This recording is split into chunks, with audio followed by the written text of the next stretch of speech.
I'm very pragmatic about what does it take to make life work. But what I want you to know is Australia, of all the places on the face of the earth, when I was talking to my client, he was saying, Tony, of all the places on earth, there's one place you'd pick to have a great quality of life with your family that will weather the storm the best, it's Australia, by far.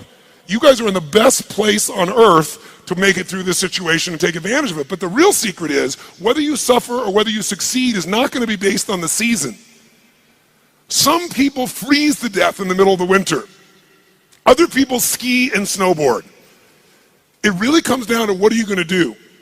So as I was coming here, I was thinking, what can I do to show you how to take advantage of the season?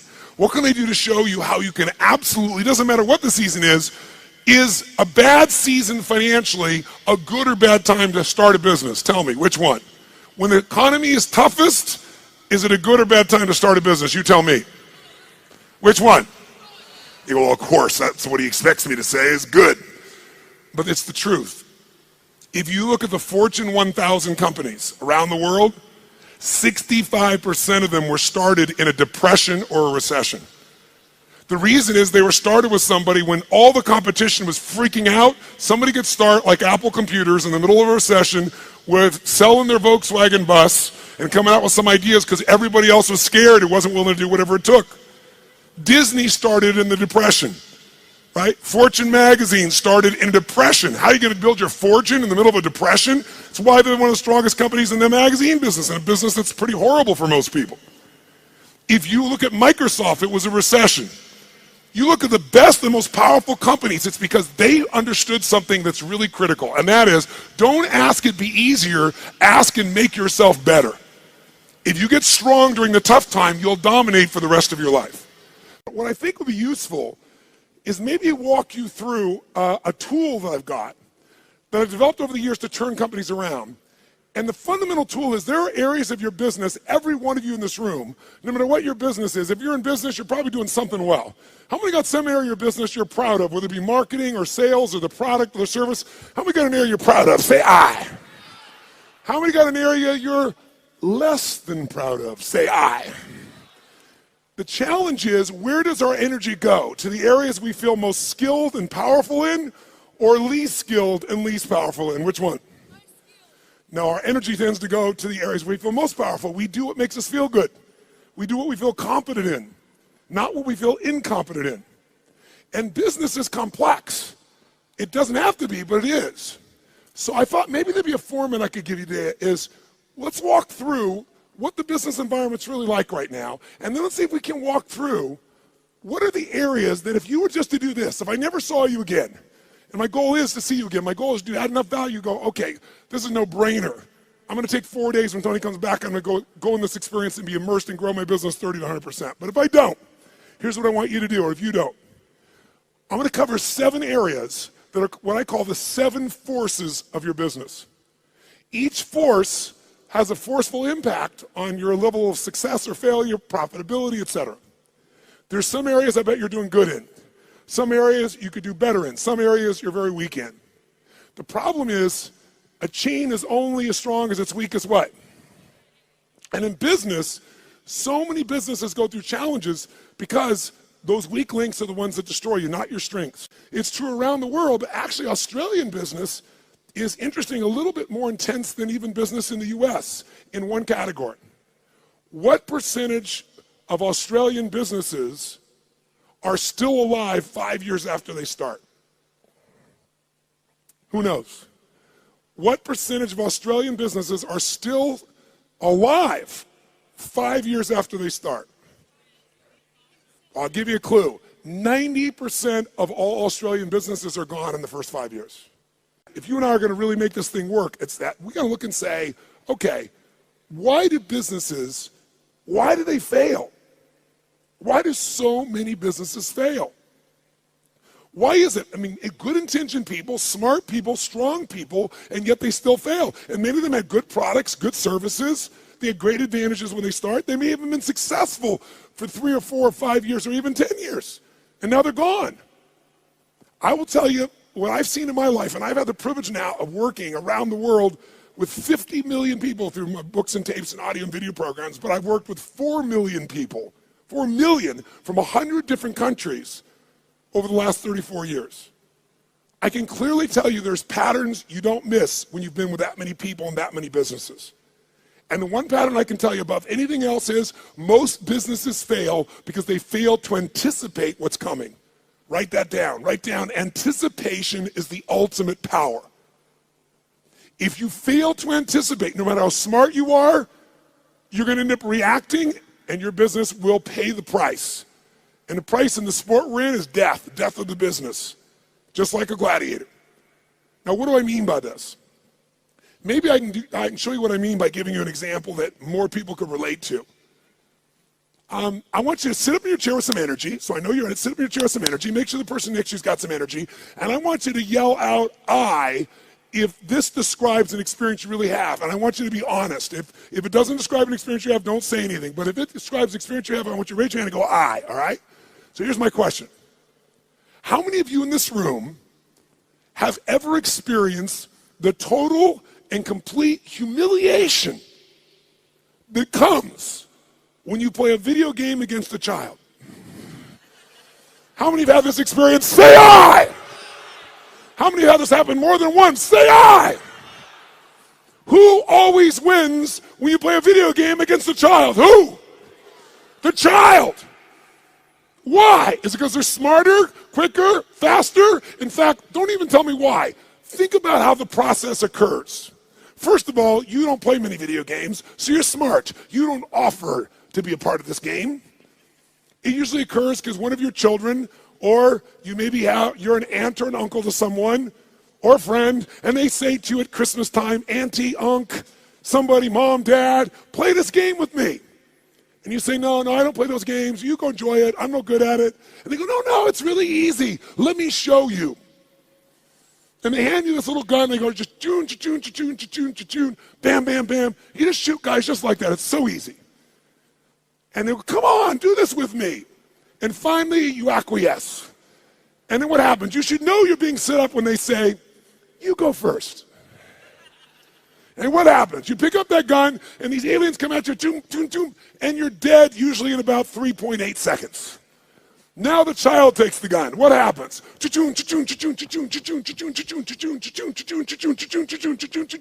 And about 45 minutes later, you get your second turn. Who knows what I'm talking about here? Say I. Now you're pissed, right? You're like getting competitive. I'm not getting shot in 3 seconds. So now you're really focused, and you get shot in the back, and you're dead in 2 seconds. The kids, 45 minutes later, you get your third one. The kid scores 480 million points, you get 3. Who's had this experience? Say I. Why does the child always win? Is it because they're younger, faster, smarter, more flexible? Their minds are wired this way.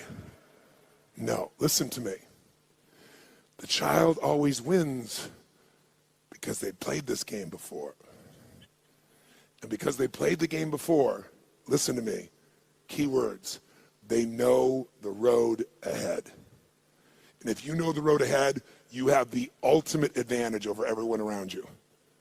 You must know the road ahead. Why? Because when you know the road ahead, you can anticipate. Write it down again. Anticipation is the ultimate advantage in business and in life.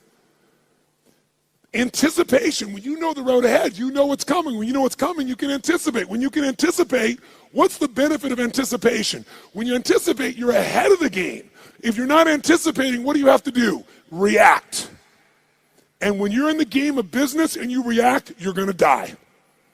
It's that simple. I don't care who you are. I don't care how long you've been in business. If you find yourself reacting, you're going to die. You're in business and you didn't anticipate some of the challenges coming up with technology, and all of a sudden it eats you up in a week, in a month. What you built 5-10 years ago disappears. Who's seen this happen and knows what I'm talking about is real here? Say I. So we're talking about the most important skill of all here.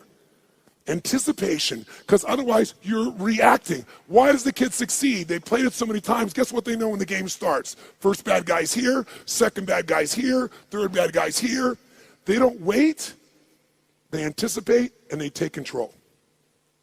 If there's one gift you could give yourself, It's to know this. Write this down if you would.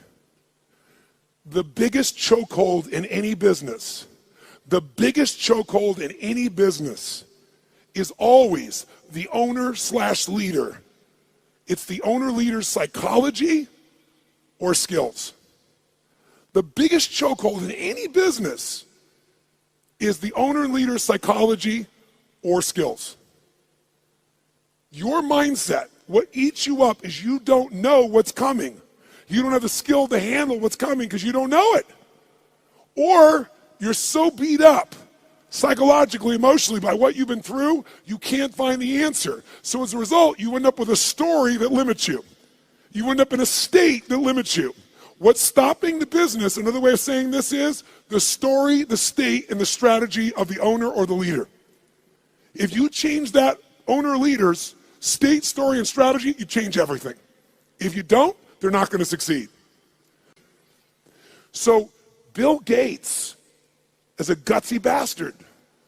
Bill Gates has a lot of, the guy took big risks. He was at Harvard, had a great education set up, wasn't doing so good, but he read a magazine article about the first personal computer called the Altair. And as he read it, he said, you know what? I think this is the future. He anticipated the changes that would come in the future. But he had guts and he took a risk. That's why he's who he is. He called the guy up and he said, listen, I see you got this new computer. You guys need software for that. He said, I've written software for it that'll make it run perfectly. Was that true? Yes or no? It's total bullshit. He made it up. He was just being gutsy and saying, if I tell the guy I've got software and he says, come see me, I'm going to figure out how to do it. Pretty ballsy. Sure enough, the guy said, bring it to me in 3 weeks. So he had 3 weeks to come up with software between he and his partner. And he worked around the clock. And literally, when he went to Altair in New Mexico to show this software, he didn't have a computer to test it on. He didn't know if it was going to work for sure. Thank God for his future, it worked. It was a gutsy, risky thing. He invested all his time and energy. He blew off his school. He did everything. And thank God for him, it worked. But that didn't make him wealthy. You know what made him wealthy? Something called MS-DOS. MS-DOS was software that he did not write. He bought MS-DOS that made him $3.5 billion for $50,000. Bill Gates bought it for $50,000 from somebody else. He saw IBM and he was studying his competition. And he said, they think they're in the computer business, and I think the computer business is going to become a commodity at some point in the future. I want to control the intelligence that controls those computers. So what I'm going to do is I'll offer the software and I'll just go buy it from this kid over here. Now, $50,000 is a huge sum of money. Most business people don't have guts, they don't take risks, and they don't invest. He said, I got to do this. Rolled the dice, got it locked up, went to IBM and convinced them. Now, IBM wanted it. What did IBM want to do? They wanted to buy it from him. He said, no, I'll rent it to you. They said, no. He said, look, you're not in the software business anyway. You're in the computer business. You don't want software. Software changes. You don't know that area. Let me do this for you. The biggest strategic, remember I said your life is controlled by your what? Decisions. That decision made him wealthy. That decision for IBM made them a has-been in a short number of years. You have to anticipate the shifts. Am I making sense with you here? Yes or no? So, what's the solution? The solution, listen to me, is constant and never-ending improvement on the areas that control the success or failure of your business. Constant, never-ending improvement. It doesn't have to be huge, but it has to be constant. Incremental improvements in the areas that matter on a regular basis, and you will dominate as long as you also anticipate. So let me give you 7 real fast because I'm on tight on time. Let me give you the first of the 7. Let me show you how it works. I'm going to start with the end in mind. If you're going to be successful in business, the end outcome, what makes somebody successful in business is not that they make a sale. If all you do is make a sale, you made a little money. To have a business, it has to be sustained. To be sustained, you have to build clients, or at a minimum, what I would call raving fan clients, raving fan customers. Now, why is the target of all business a raving fan customer? Well, first of all, what makes a human being wealthy in financial terms? What will make you wealthy is only one way to get wealthy and stay wealthy. Add more value to other people's lives than anyone else can possibly do. If you add more value than anybody else, you will have people be a raving fan of your product, service, or company. And raving fans are the best marketing in the world because today, nobody pays attention to advertising unless it's shocking. And even then, it doesn't necessarily sell the product. What sells products today is people telling people this is the best shit you can get. How many agree with me on this right now? Say aye. And you can't buy that word of mouth. You can only deliver it by delivering such an incredibly valuable experience or product or service that people tell everybody about it. The first key to getting to that target, if we're gonna grab hold of our energy and we're gonna race towards this target, is you have to do step number one. Step one in a business is you gotta know where you really are. You gotta know where you really are, and you gotta build what I call a business map. Now, what do I mean by a business map? Well, think of it this way. How many of you in this room have a 5-year business plan right now for your company? 5-year business plan, raise your hand. Now, a group of 9,000 people, I'm seeing maybe a dozen hands. The reason you're seeing a dozen hands is because even if you have to have a 5-year plan, it's bullshit. And I'm not being disrespectful. It's bullshit. Why is it bullshit? Everyone tell me. Why is a 5-year business plan in the world we live in today total bullshit? Why? Because the world is changing so fast, you have no clue what's going to be here in 5 years. You're kidding yourself. So what do you throw up your hands and just hope it works out well? That's a disaster too. What you need is a business map. A business map means you understand the territory. You understand what's happening, where it's happening, so as you're moving along, you can adjust with that map to get where you want to go as the environment changes. The way you frame what business you're in to yourself is the single biggest limit in your business, and I promise you it's limiting who you do business with as well. If you ask Peter Drucker, one of the greatest business geniuses of all time, he used to say, there's really only one question, maybe two in business. His question is, what business are you in, and how's business? You must control the meaning within yourself, within your team, and then the way you market it. But you can't do that until you're crystal clear what business you're in. And every 7 weeks, you should be digging in deeper to what business you're in, or you'll ask a third question. What business do you need to be in? Because let me tell you something. You didn't experience in 2008 in Australia what the rest of the world did, but you're going to experience some of what the rest of the world has experienced coming soon. You're going to experience it in your real estate market, you're going to experience it in your shares market, and you're going to experience some unemployment on a much larger scale than what you guys are uncomfortable with right now. It's coming. I'm not here to be Mr. Positive, and I'm not being negative. I'm saying it's coming, so you want to take advantage of winter, not let it freeze you to death. And you can, because when everybody else is scared and hesitating, if you're doing the things I'm showing you, you will take their market share and you will dominate. Even if you're a little guy, you can become a big guy in this time. Because the time in which things change is tough times. That's when little guys become big guys. Because the big guys are doing the same boring shit over and over again and they're not flexible. But I got to tell you something. In order to succeed in your business, you got to fall in love with your clients and not with your products and services. But here's the other question. What stage of the life cycle of a business are you in? Listen to me.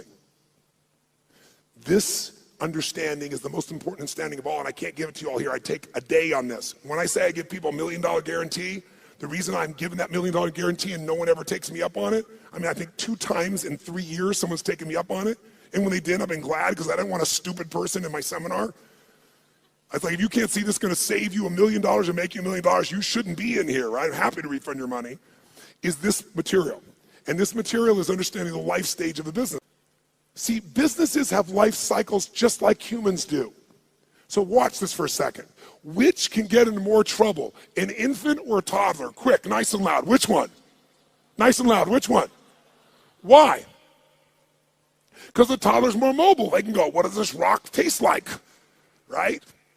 Which one could get more in trouble? A toddler or a teenager? That's right. Tell me, if you give your car to a teenager and you say, drive it never above the speed limit, what can you promise and guarantee they're going to do? Are they going to speed, yes or no? And the worst thing that can happen is they get away with it. Let me explain what I mean. Businesses have stages of development. What do they tell you was the most important thing to business? The power of anticipation. What if there was a way to know in advance what problems you were going to have in your business before they happened? You knew exactly what they were, how they were going to happen, and what to do to prevent them right now, no matter what stage you're in. How many think that'd be worth its weight in gold? Raise your right hand, say aye. That's what happens when you understand the stage. Let's go to number 2. The second key force of business that you got to be working on is constant strategic innovation. Now, what the hell does that mean? Sounds so complex. Strategic innovation. Notice I didn't just say innovate. You can innovate, and it may not make a difference. And innovation takes time, energy, and money. It's got to be innovation the customer cares about. Let's go back to Peter Drucker for a moment. Peter Drucker has always said that the core of all business is only 2 things. If a business is successful, these 2 things are its core: innovation and marketing. Everybody else in your company is employed by the people who innovate and market for your company. Because without them, there is no company. Now, what does innovation mean? It means finding a way to meet people's what? Needs. It means finding a way to add more what? Than anybody else is adding. But listen to me. And maybe this will help you understand innovation in a different way. People say, but I am meeting their needs and my customers are really happy, so why innovate? Because it's called innovate or die in the world we live in. Let me explain why. How often does Apple Computer, even though they're the best, find a way to innovate again? How often can you count on it? Is it consistent, yes or no? Every year, sometimes multiple times in a year. Isn't it true? That's why they're number 1. So what you have to do is you can't just meet your needs. You got to meet their needs in a new way. Meet the needs even more. Add more value, but do it in a new way. That's how you have raving fan clients. It's not enough to meet their needs. It's not enough to add more value. Got to do it in new ways all the time. It makes it sexy. It makes it mysterious. It makes it interesting. It makes them want to engage you. It gets them to tell everybody else about the new thing you're doing. Okay? Now, let's go to number 3 real fast. I'm going to have to kick this in gear to catch up.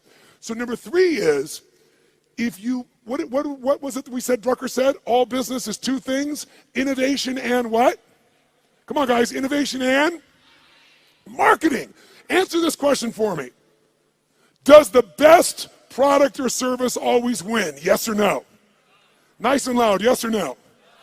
Which company always wins?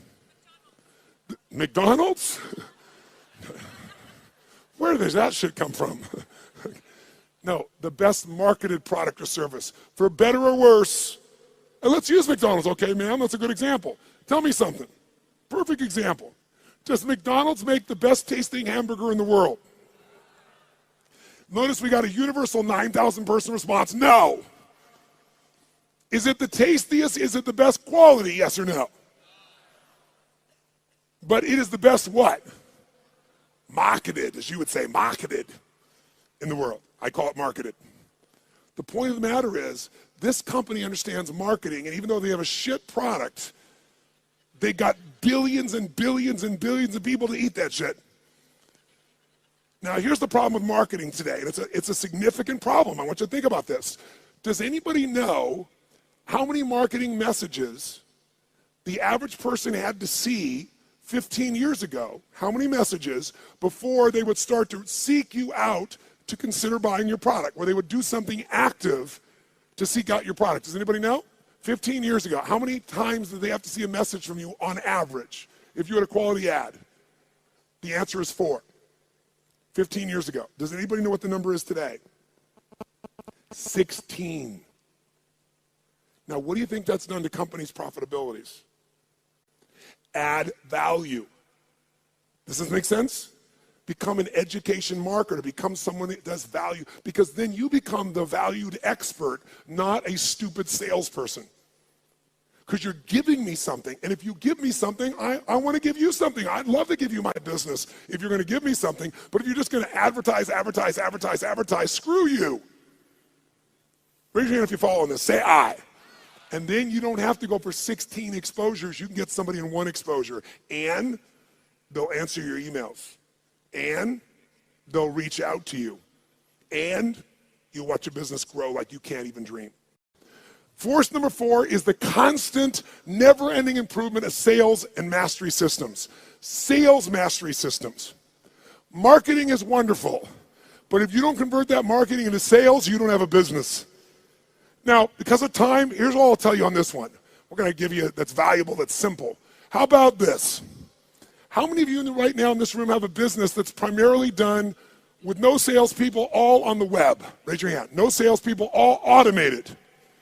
Raise your hand if you have salespeople. If you have salespeople that work with you, the majority of you. If you have an automated business, no matter how good it is, you don't want a one-legged stool. A one-legged stool at one point can get in trouble and you collapse. You want at least 3 legs, and one of those legs, as a minimum, has got to be a sales team. Now, how can you grow, though, when you're a brand new small business or you've been around a while? Well, technology today allows us to be able to hire people to go to work for us literally 24/7, 365 all around the world. We literally have more than 150 people that work for one of my companies, all of which live in different parts of the world, all of which we know only by way of our experience of them, by way of Skype calls where we can see them and coach them, but we measure them better than the persons in the same room with us in the old days. We know what they're doing every moment. We know people are responding. We know everything because it's all fed to us by the web. We have virtual companies now. So if you don't have a lot of resources, we can show you how to get 3 or 5 salespeople in your little company, like these couple of guys here that right now are operators. What if you had 3 people that their entire life was about how to make sure they filled your business? Well, you wouldn't have one little location, you might have 5. But here's what I can tell all of you, just give you one quick hint in this area in the time that we got. Write down one thing. Great salespeople are not trained, they are found. Great salespeople are not trained, they are found and then trained to be even better. And this is coming from a guy that's trained 2 million salespeople in the world. I did that for 15 years. It's one of my jobs. Here's what I mean by this. Write down this phrase. Nature is the most powerful factor. Nature is the most powerful factor. If I was going to give you something in 2 seconds right now, I'd say it's this. If you're going to get a great person to sell for you, you can train somebody all day long, but their nature has to match the job. The 5th force you got to take control of, you've got to have constant anticipation. Remember that key word, anticipation? So you're not reacting, you're anticipating, you know the road ahead in 2 areas of your business. Legal, and I know you're not a lawyer, at least most of you, but you got to know where your risks are, and financial or accounting. Now, how many of you in this room as business owners hate accounting? If you're with me, brothers and sisters, can I have a hallelujah?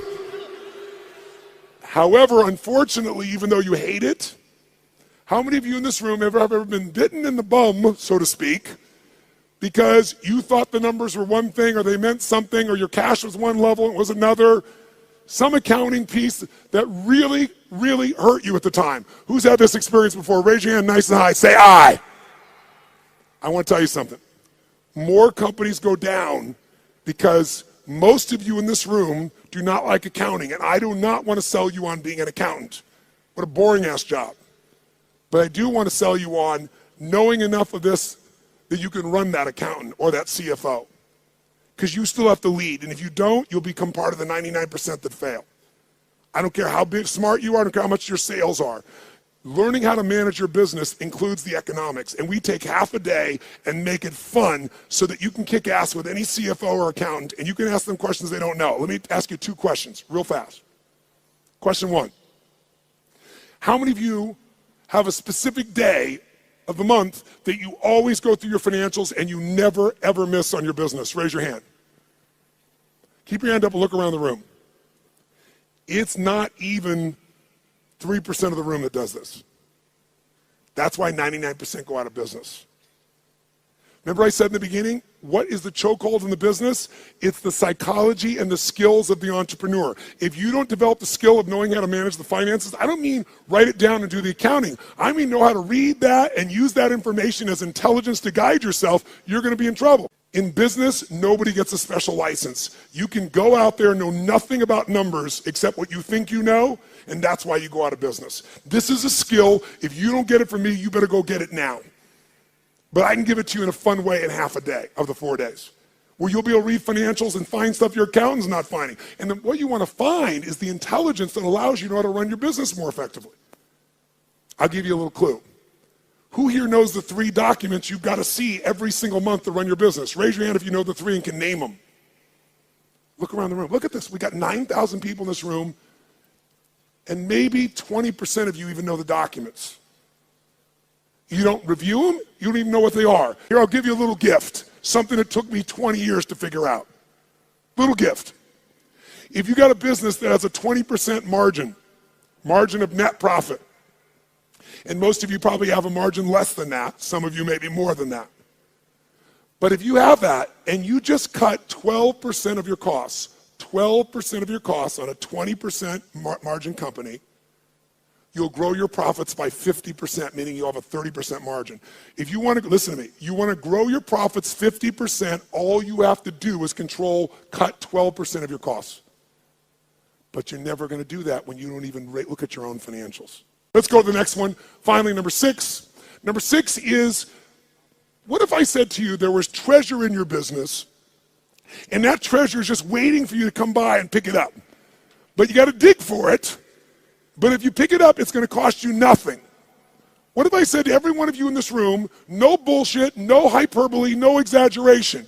In the next 6 to 12 months, 18 months at the outside, in a tougher economy even, you could grow your business 30 to 130%, no exaggeration, no hyperbole.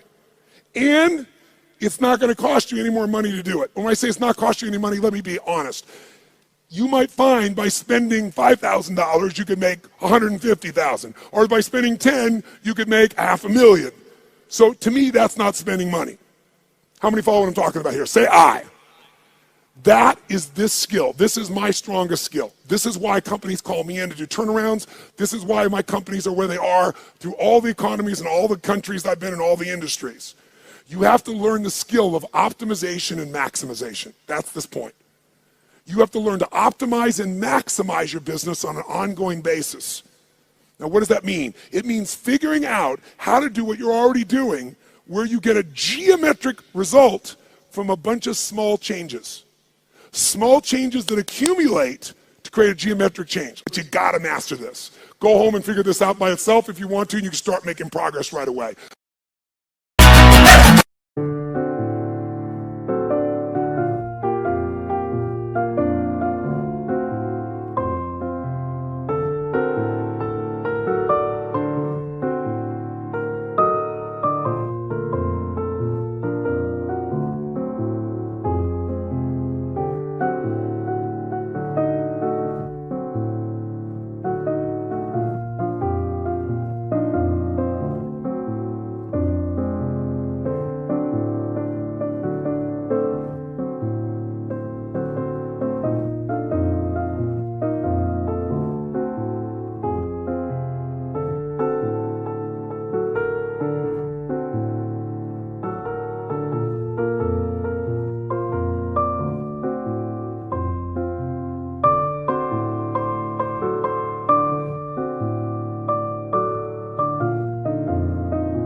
Anh hay mơ mộng mình thứ xa xôi, không màng về tình ái muôn nơi. Sống trọn đời trọn kiếp đây thôi, đâu quan tâm gì chuyện đời.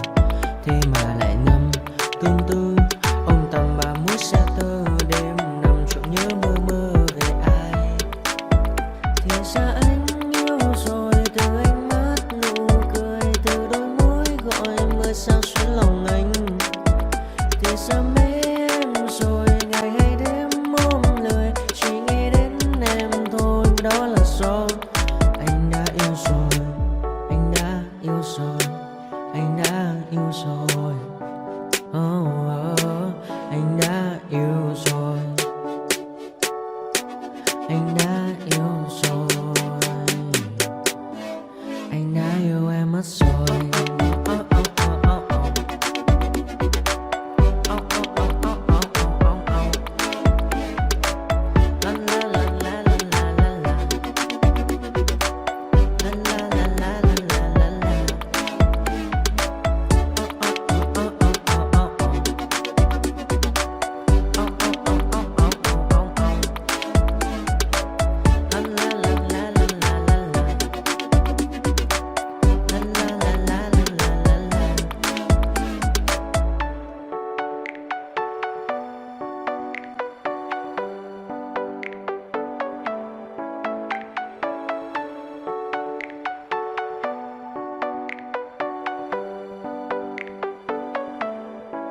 Anh hay mơ mộng mình thứ xa xôi, không màng về tình ái muôn nơi. Sống trọn đời trọn kiếp đây thôi, đâu quan tâm gì chuyện đời.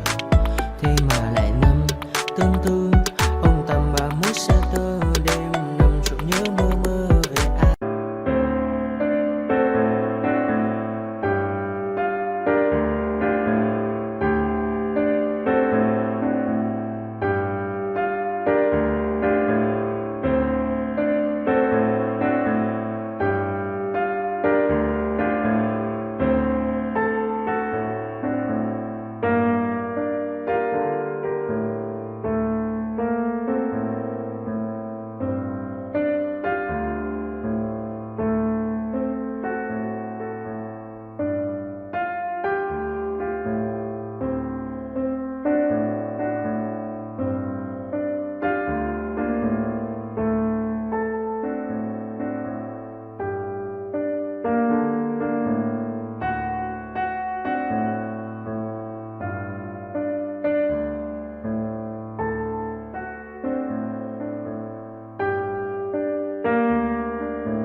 Silhouettes of you are like a taunt. Never really know just what you want. With you I don't ever feel calm. I can feel the sweat inside my palms. Play with me like cats and a string. You don't understand the pain it brings. You don't ever wanna give me wings. You don't ever wanna set me free. You know I'm addicted to you, and it's twisted, you've been gifted with the evil voodoo. Got me coming back for more, even when I've been screwed. Dolls full of pins, pierce my heart straight through. I got issues in my head, I like you in my bed, but you keep me on red. Oh, everything is like a test, I better not text or I'll come off desperate. But if I lay down and I play dead and I stay dead, baby you'll get sick of being the monster out of my head, under my bed. Think you're something out of my nightmares, standing right there.